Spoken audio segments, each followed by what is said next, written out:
आमाच्या विशेष बुलेटिनमध्ये आपलं स्वागत आहे. पाहूया विशेष बातमी. तुम्ही एका पक्षाचे म्हणून वागलात. आज आमचं सरकार नाहीये, ठीक आहे. तुम्ही एका पक्षाचे म्हणून वागलात. तुम्ही भानगड केली इथे. तुम्ही बीजेपीचे म्हणून वागलात. इथं आमची सीट निवडून आलेली आहे. तुम्ही बदमाशी केलेली आहे. आम्ही शांतिप्रिय आहे म्हणून, नाही तर दाखवलंच असतं तुम्हाला. अंजनगाव सुर्जी नगराध्यक्षपदाच्या निवडणुकीत मतमोजणीच्या अंतिम टप्प्यात काँग्रेस कार्यकर्त्यांनी फेरमतमोजणीची मागणी केली होती. मात्र ही मागणी नाकारण्यात आल्याने पक्षपातीपणा झाल्याचा आरोप काँग्रेसच्या नेत्या व माजी मंत्री यशोमती ठाकूर यांनी केला आहे.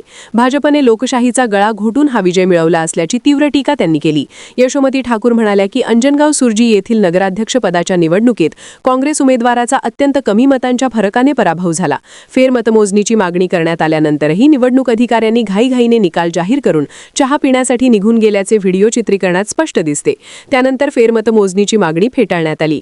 हा संपूर्ण प्रकार जिल्हाधिकाऱ्यांच्या निदर्शनास आणून दिला असून आता न्यायालयाचा मार्ग अवलंबावा लागणार आहे.